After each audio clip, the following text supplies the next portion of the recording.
आग के समीप रहने से शीत का कष्ट चला जाता है। इसी प्रकार मनुष्य पाप की ओर तब बढ़ता है जब वह परमात्मा से दूर रहता है। आपके शरीर में ईश्वर का निवास है। आप में समस्त सद्भावनाएं और सत्प्रवृत्तियां हैं। ईश्वर पूजा के लिए किसी प्रतिमा की पूजा या विशिष्ट साधना पद्धति की आवश्यकता नहीं है। उसकी पूजा तो ईश्वर की बनाई उस जीव सृष्टि की पूजा करना है। ईश्वर वस्तुओं में नहीं, हमारी शुभ सात्विक भावनाओं में निवास करता है। पंडित श्री राम शर्मा आचार्य। पुस्तक का नाम बुराइयों के अंधकार में अच्छाइयों की किरणें।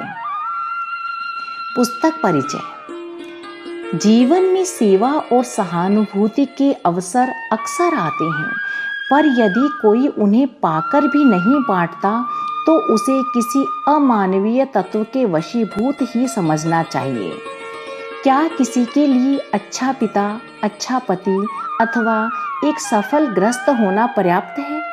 यह तो मनुष्य में होना ही चाहिए। इनमें कोई विशेषता नहीं है, पर केवल अपने लिए और अपने व्यक्तिगत परिवार के लिए ही जीवित रहना और उसके लिए ही सुख सुविधाएं जुटाते रहने को न तो उदारता और न पुरुषार्थ कहा जाएगा। जब मनुष्य इस परिधि से आगे बढ़ता है सही अर्थों में, तभी वह कुछ करता है। पुस्तक से कुछ प्रश्न। सबसे बड़ी बुद्धिमानी क्या है?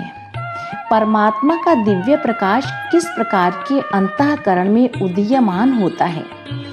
किस वस्तु का अपव्यय नहीं होता? पूजा का अर्थ क्या होता है?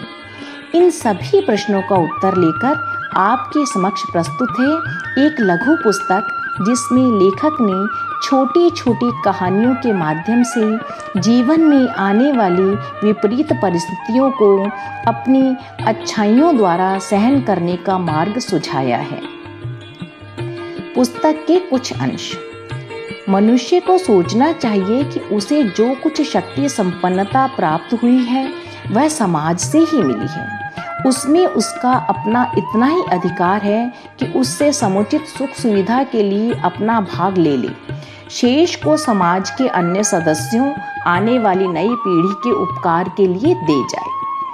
अपने पिछड़े हुए, दीनहीन और साधन विहीन भाइयों को दुख संकट में देखकर जो स्वयं अकेले आनंद भोग की भावना रखता है, वह स्वार्थी है, क्रूर है और बहुत से अर्थों में अत्याचारी भी है। सद्गुण हर मनुष्य में छिपे रहते हैं। तनिक सा शुभ प्रोत्साहन पाकर भी सही दिशाओं में विकसित हो सकते हैं। जरूरत यह है कि हम कर्मठ होने के साथ साथ अपने इर्द गिर्द के व्यक्तियों, गिरे हुए को कर्तव्यपरायण बनाएं। शुभ कर्मों के प्रति उत्साह भरें। जो अपनी पवित्र और ऊंची विशेषताओं के अनुरूप विशेषताएं अपने साथियों में विकसित नहीं करता, वह एक दिन या तो उनके संसर्ग में निकम्मा हो जाएगा या फिर वह बिना साथी के अकेला रह जाएगा। गीता में भगवान ने स्वयं घोषणा की है, जो प्राणी मात्र का मित्र है, दयाशील है, जो मोह और ममता अहंकार से रहित सत्कर्म करता है, जो क्षमावान है, सर्वदा संतुष्ट, स्थिरचित्त, संयमी तथा दृढ़ निश्चयी है, जिसने अपने मन तथा बुद्धि को प्रीतिपूर्वक मुझे समर्पित कर दिया है, ऐसा भक्त मुझे प्रिय है।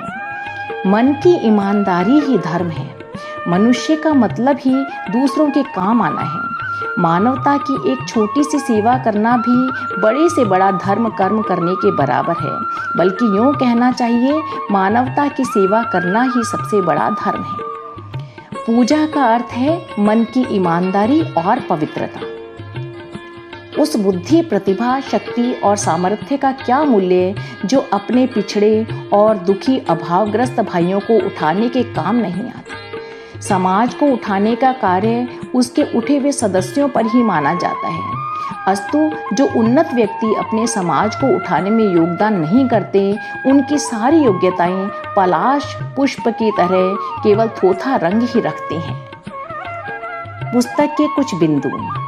वृद्ध अध्यापक की वसीयत। हत्यारे का हृदय परिवर्तन। अजीब आत्मसमर्पण। आदमी हो तो ऐसा। बुराइयों के अंधकार में अच्छाइयों की किरणें।